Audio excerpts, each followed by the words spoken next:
Sa ng Ama, ng Anak at ng Espiritu Santo. Amen. Sumainyo ang Panginoon. At sumayo rin. Mga kapatid, upang maging marapat gumanap sa banal na pagdiriwang, pagsisihan natin ang ating mga kasalanan. Sinugong tagapagpagaling sa mga nagsisisi, Panginoon, kaawaan mo kami. Panginoon, kaawaan mo kami. Dumating na tagapaganyayang ang mga makasalanay magsisi, Kristo, kaawaan mo kami. Kristo, kaawaan mo kami. Nakaluklok ka sa kanan ng Diyos Ama para ipamagitan kami, Panginoon, kaawaan mo kami. Panginoon, kaawaan mo kami. Kaawaan tayo ng makapangyarihang Diyos, patawarin tayo sa ating mga kasalanan, at patnubayan tayo sa buhay na walang hanggan. Amen. Manalangin tayo. Ama naming makapangyarihan, alang-alang sa dakilang pag-ibig ng iyong anak, na siyang nagbunsod upang mahalin niya ang lahat, anupat kusa niyang inako ang mamatay para sa sanlibutan, kami naway masigasig na tumahak sa kanyang dinadaanan, sa iyong pag-akit sa kanyang pamamagitan, kasama ng Espiritu Santo, magpasawalang hanggan. Amen.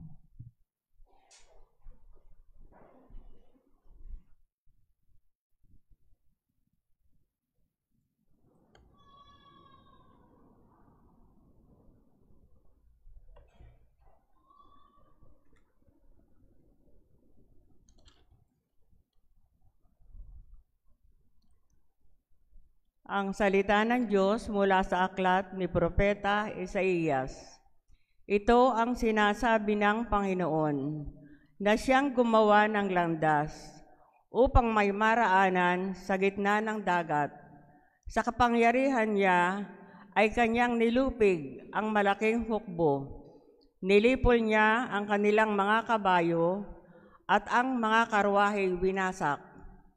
Sila'y nangabwal at di na nakabangon, parang isang ilaw na namatay ang ningas. Ito ang sabi niya, ang mga nangyari noong unang panahon, ilibing sa limot, limutin na ngayon. Narito at masdan ang nagawa ko'y isang bagong bagay na hanggang sa ngayon di mo namamasdan. Ako'y magbubukas ng isang landasin sa gitna ng ilang. Maging ang desyerto ay patutubigan. Ako'y igagalang niyong mga hayop na pawang mailap. Gaya ng abestros at mga asong gubat. Ang dahilan nito, sa desyerto'y ako'y nagpabukal ng saganang tubig para may mainom ang aking hinirang. Sila'y nilalang ko at aking hinirang upang ako'y kanilang papurihan. Ang salita ng Diyos. Salamat sa Diyos. Gawa ng Diyos ay dakila, kaya tayo'y natutuwa. Gawa ng Diyos ay dakila, kaya tayo'y natutuwa. Nang lingapin tayo ng Diyos at sa Siyon ay ibalik, ang nangyaring kasaysayay parang isang panaginip. Lahat tayo ay natuwa, masasayang nagsiawit. Gawa ng Diyos ay dakila, kaya tayo'y natutuwa. Ang sabi ng mga bansang nagmamasid sa paligid, ang ginawa ng Diyos nila ay dakila, anong rikit. Dakila ngang masasabi, pambihira ang ginawa.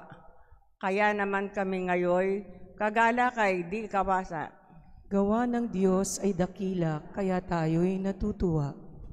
Kung paanong inuulan yung mga tuyong batis, sa sariling bayan namin, kami poon ay ibalik. Silang mga nagbubukid na nagtanim na may luha, bayaan mo ng mag-aning masaya't natutuwa. Gawa ng Diyos ay dakila, kaya tayo'y natutuwa. Yung mga nagsihayong dalay binhit na nananangis, ay aawit na may galak, dalay anit pabalik. Gawa ng Diyos ay dakila, kaya tayo'y natutuwa.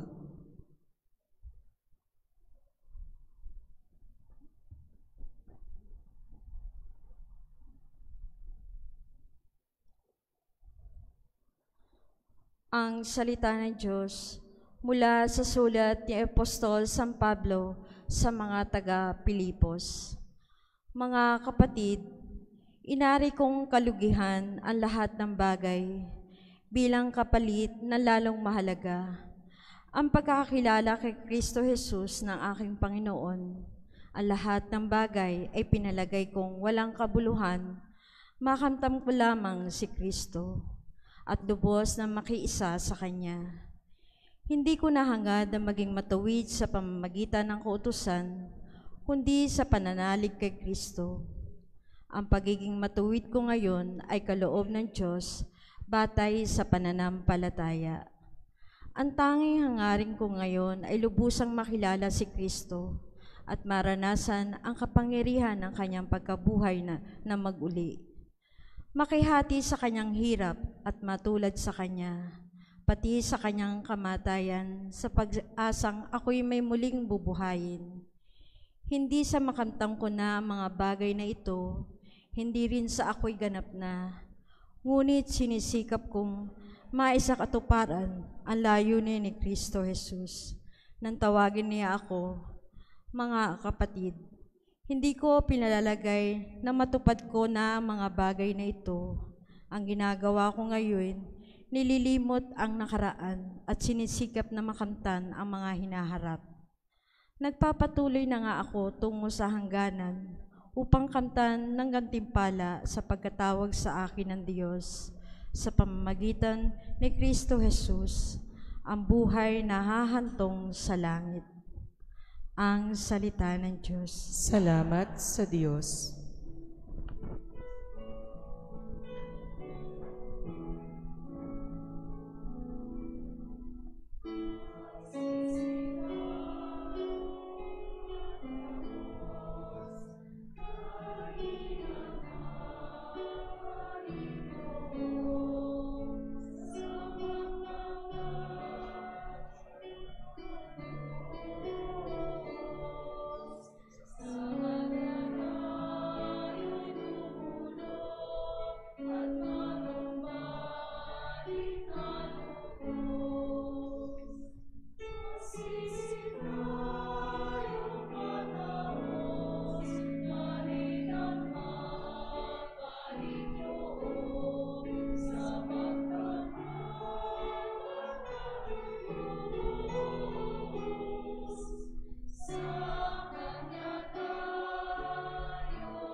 Sumainyo ang Panginoon. At sumayo rin. Ang mabuting balita ng Panginoon ayon kay San Juan. Papuri sa iyo, Panginoon.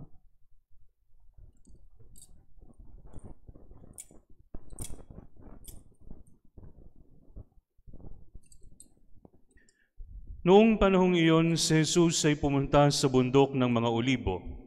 Kinaumagahay nagbalik siya sa templo. Lumapit sa kanya ang lahat, kaya't umupo siya at sila'y tinuruan. Noon di dinala sa kanya ng mga iskriba at mga pariseo ang isang babaeng nahuli sa pakikiapid. Pinatayo ito sa harapan nila at sinabi kay Jesus, "Guro, ang babaeng ito'y nahuli sa pakikiapid. Ayon sa kautusan ni Moises, dapat batuhin hanggang sa mamatay ang gaya niya. Ano ang masasabi mo?" Itinanong nila ito upang subukin siya nang may maisumbong sila laban sa kanya.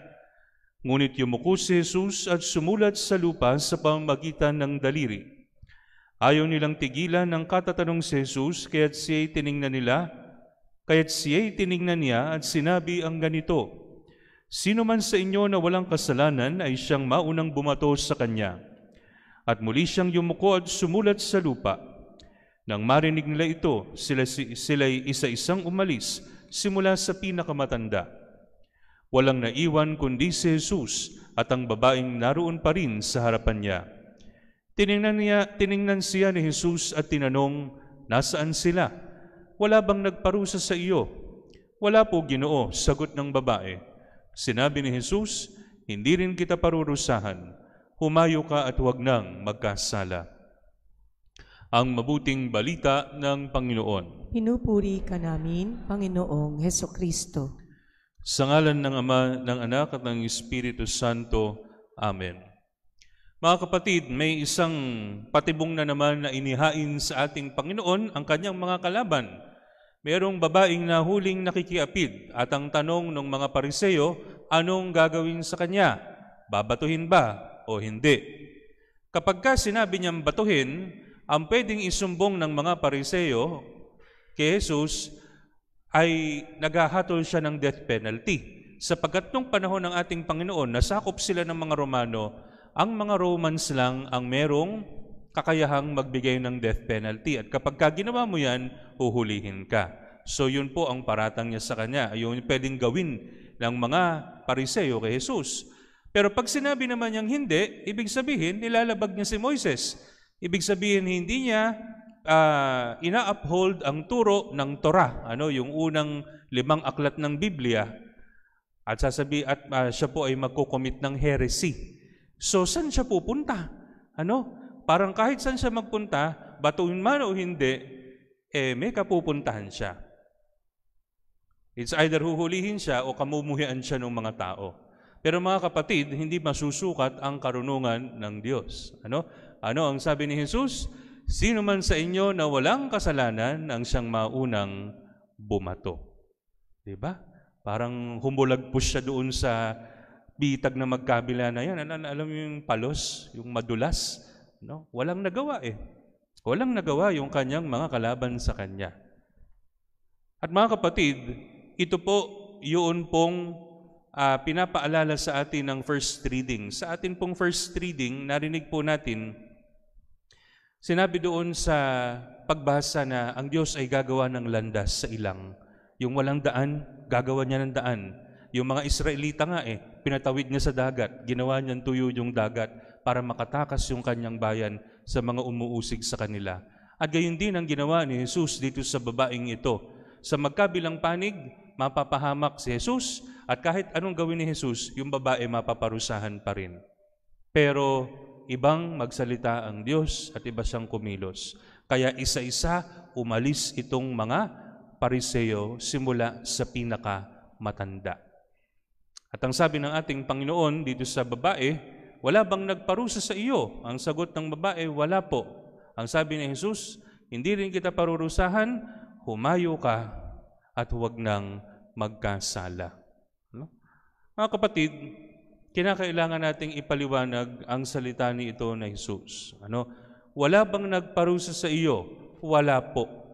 Pero ang sabi ni Jesus, humayo ka at huwag kang magkasala.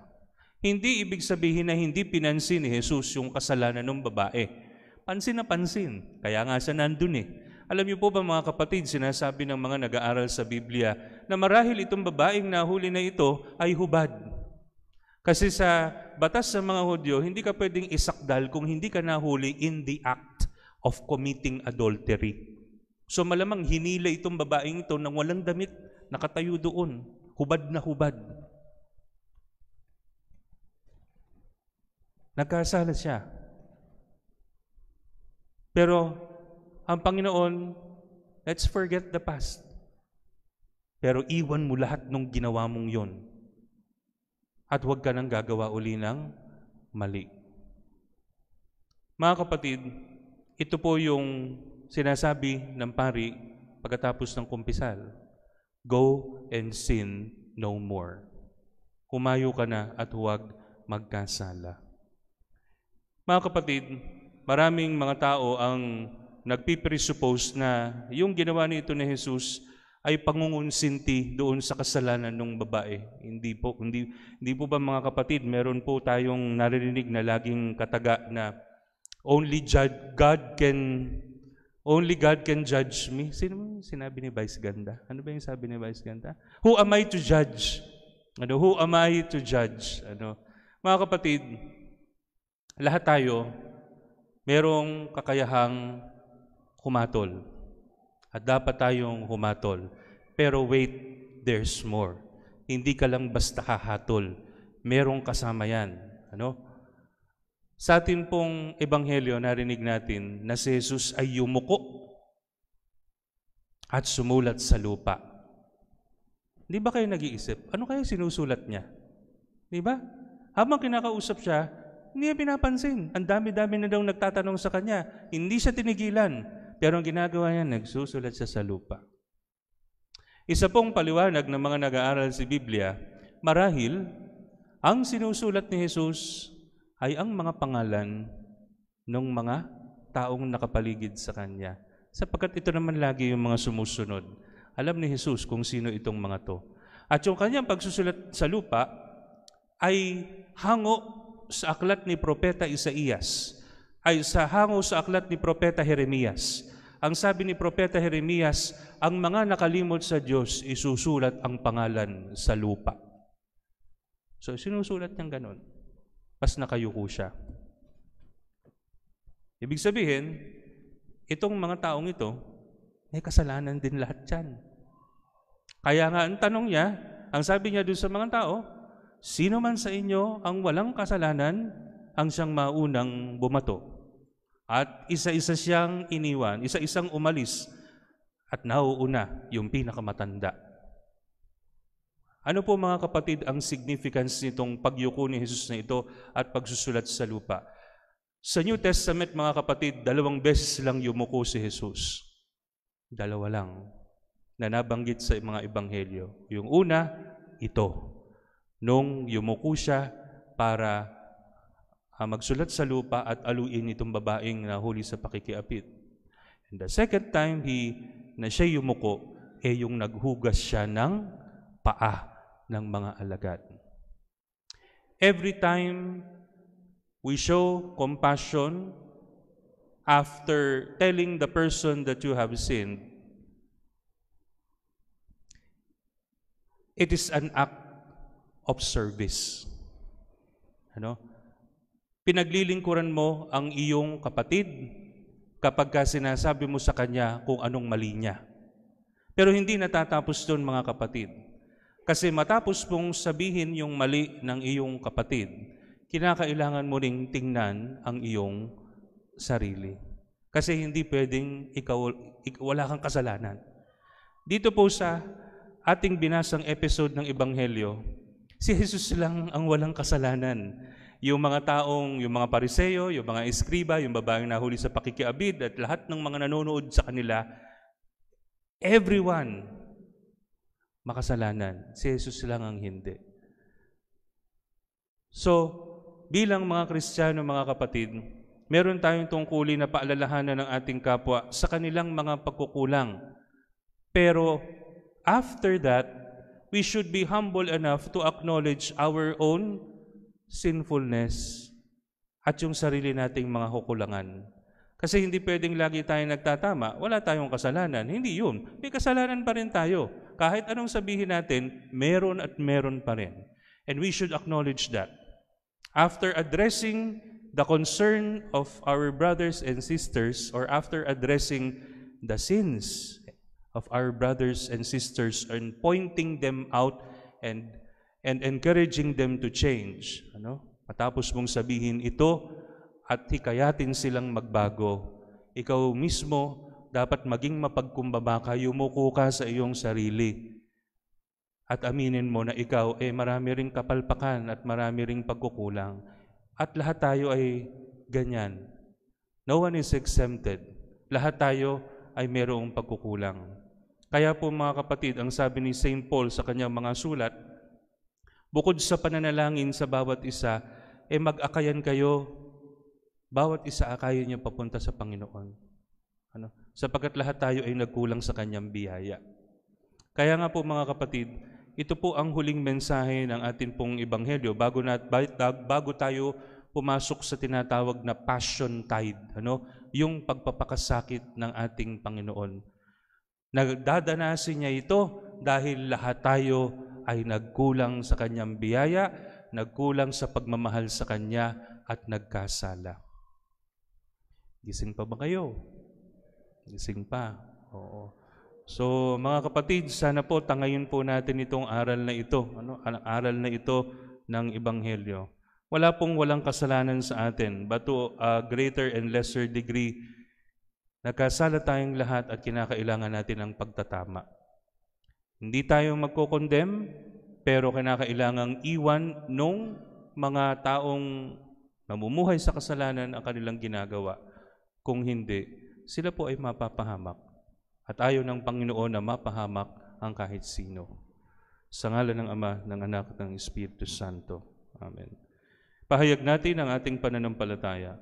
Sumasampalataya ako Sa Diyos amang makapangyarihan sa lahat, na may gawa ng langit at lupa. Sumasampalataya ako kay Jesucristo, iisang anak ng Diyos, Panginoon nating lahat, nagkatawang tao sa lalang ng Espiritu Santo, ipinanganak ni Santa Maria ang Birhen, pinagpakasakit ni Poncio Pilato, ipinako sa krus, namatay, inilibing, nanawag sa kinaroroonan ng mga yumao, nang may katatlong araw na buhay na maguli, umakyat sa langit, naluluklok sa kanan ng Diyos amang makapangyarihan sa lahat. Doon magmumulat paririto at huhukom sa nangabubuhay at nangamatay na tao. Sumasampalataya naman ako sa Diyos Espiritu Santo, sa banal na simbahang katolika, sa kasamahan ng mga banal, sa kapatawaran ng mga kasalanan, sa pagkabuhay na maguli ng mga nangamatay na tao, at sa buhay na walang hanggan. Amen.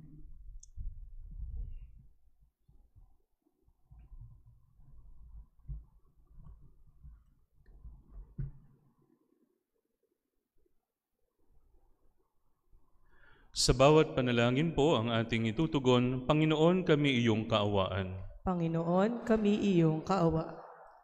Para sa simbahan ang sambayanan ng Diyos, upang kanyang maihatid sa lahat ang pag-asa at pagpapatawad ng Panginoon, dumalangin tayo. Panginoon, kami ay iyong kaawaan. Para sa lahat ng Kristiyano, upang maging mulat sila na ang kaligtasan ay hindi lamang bunga ng pagsisikap, kundi biyayang dulot ng kamatayan at pagkabuhay ng Panginoon. Dumalangin tayo. Panginoon, kami iyong kaawaan.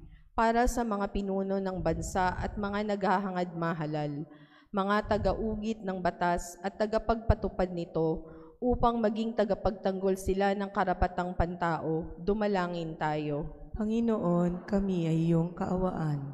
Para sa mga naligaw ng landas, lalo na ang miyembro ng pamilya upang mabigyan sila ng pagkakataong magbago, dumalangin tayo. Panginoon, kami ay iyong kaawaan. Para sa ating lahat, upang tularan natin si Jesus sa pagiging mapagpatawad, dumalangin tayo. Panginoon, kami ay iyong kaawaan.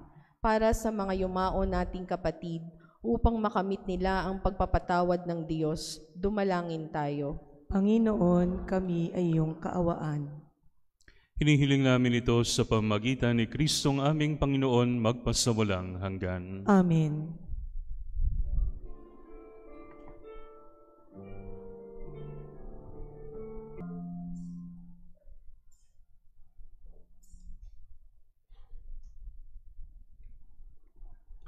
Manalangin kayo mga kapatid upang ang paghahain natin ay kalugdan ng Diyos amang makapangyarihan. Tanggapin nawa ng Panginoon itong paghahain sa iyong mga kamay, sa kapurihan niya at karangalan, sa ating kapakinabangan at sa buong sambayanan niyang banal.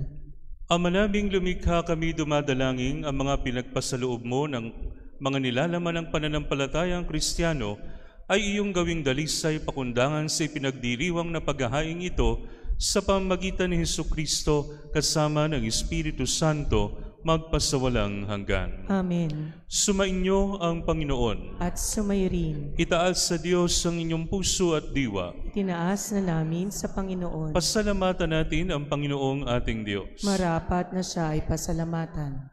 Ama naming makapangyarihan, tunay ngang marapat na ikaw ay aming pasalamatan sa pamamagitan ni Jesucristo na aming Panginoon. Sa aming kusang pagtitiis ng hirap, tinutulungan mong aming maitumpak ang kinamihasang pagsalungat sa pananagutang iyong iniatas. Sa aming pagtulad sa anak mong mahal na nagpakasakit para sa tanan, ang pagsisikap namin iyong kinalulugdan at ang pagpapakubuti namin iyong ikinararangal. Kaya kaisa ng mga anghel na nagsisiawit ng papuri sa iyo nang walang humpay sa kalangitan, kami nagbubunyi sa iyong kadakilaan.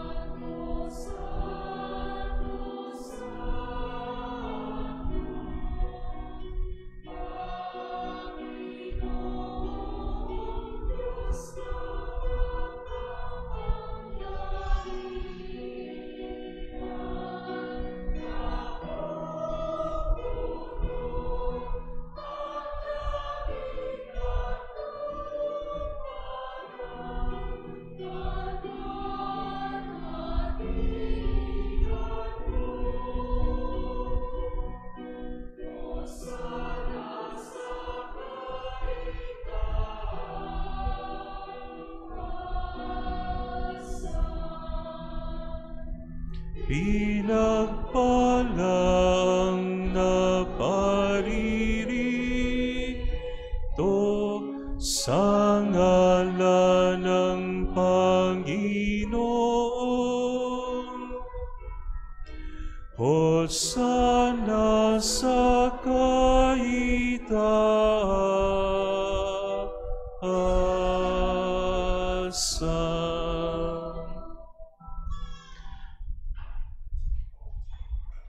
Ama naming banal, ikaw ang bukal ng tanang kabanalan, kaya sa pamagitan ng iyong Espiritu, gawin mong banal ang mga kaloob na ito, upang para sa aming maging katawan at dugo ng aming Panginoong Hesukristo. Bago niya pinagtiis ang kusang loob na maging handog, hinawakan niya ang tinapay, pinasalamatan kanya, pinaghati-hati niya iyon. Iniabot sa kanyang mga alagad at sinabi, "Tanggapin ninyong lahat ito at kanin, ito ang aking katawan na ihahandog para sa inyo."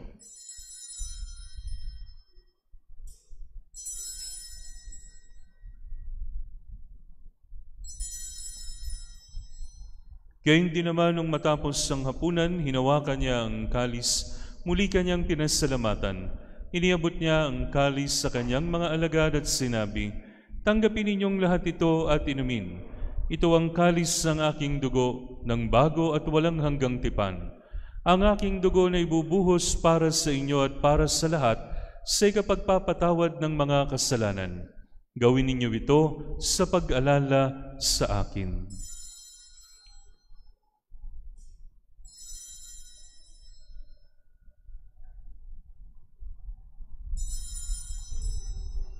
Ipagbunyi natin ang misteryo ng pananampalataya.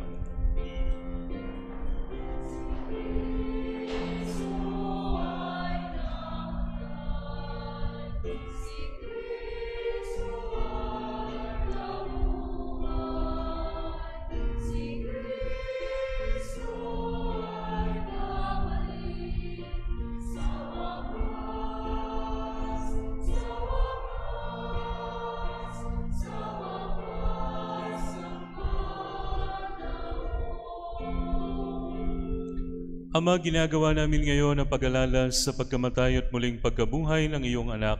Kaya tiniaalay namin sa iyo ang tinapay na nagbibigay buhay at ang kalis na nagkakaloob ng kaligtasan.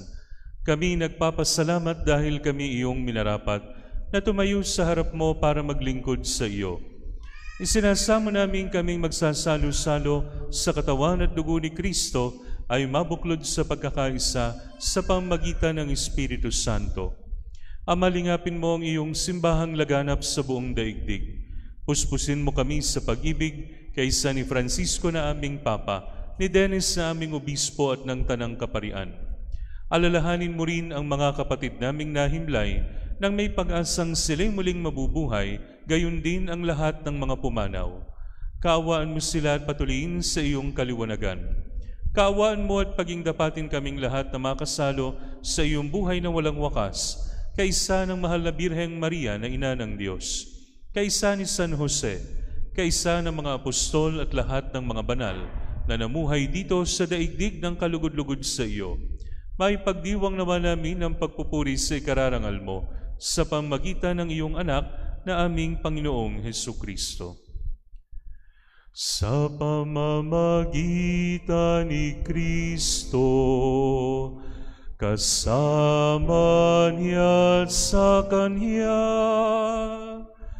ang lahat ng parangal at papuri ay sa iyo, Diyos Amang makapangyarihan, kasama ng Espiritu Santo, magpasawalang hanggan.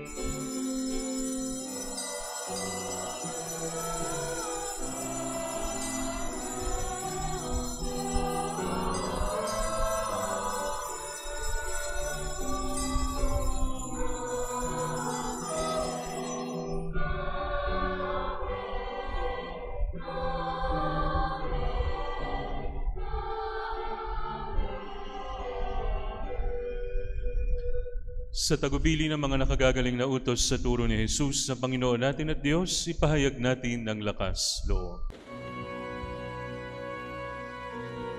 Ama namin, sumasalangit ka, sambahin ang ngalan mo, mapasa amin ang kaharian mo, sundin ang loob mo dito sa lupa para nang sa langit. Bigyan mo kami ngayon ang aming kakanin sa araw-araw. At patawarin mo kami sa aming mga sala para ng pagpapatawad namin sa nagkakasala sa amin. At huwag mo kaming ipahintulot sa tukso, at diya mo kami sa lahat ng masama. Hinihiling namin kami, Diyos, sa lahat ng masama, pagkalooban ng kapayapaan araw-araw, iligtas sa kasalanan at ilayo sa lahat ng kapahamakan, samantalang aming pinananabikan ang dakilang araw ng pagpapahayag ng tagapagligtas naming si Jesucristo.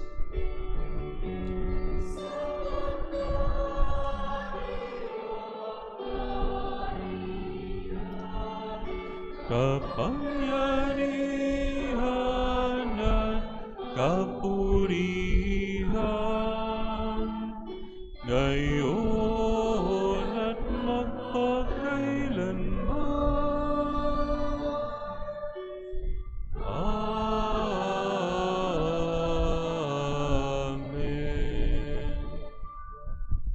Panginoong Jesucristo, sinabi mo sa iyong mga apostol, kapayapaan ang iniiwan ko sa inyo, ang aking kapayapaan ang ibinibigay ko sa inyo.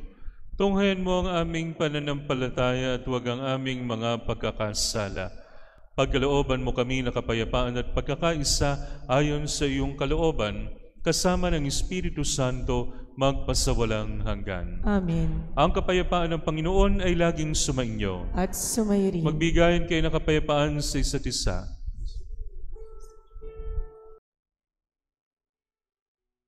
Kordero ng Diyos na nag-aalis ng mga kasalanan ng sanlibutan, maawa ka sa amin. Kordero ng Diyos na nag-aalis ng mga kasalanan ng sanlibutan, maawa ka sa amin. Kordero ng Diyos na nag-aalis ng mga kasalanan ng sanlibutan, ipagkaloob mo sa amin ang kapayapaan.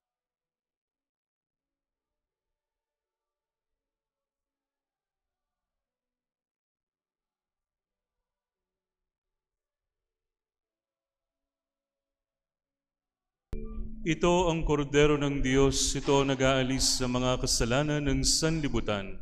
Mapalad ang mga inaanyayahan sa kanyang banal na piging. Panginoon, hindi ako karapat-dapat na magpatuloy sa iyo. Ngunit sa isang salita mo lamang ay gagaling na ako.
Manalangin tayo.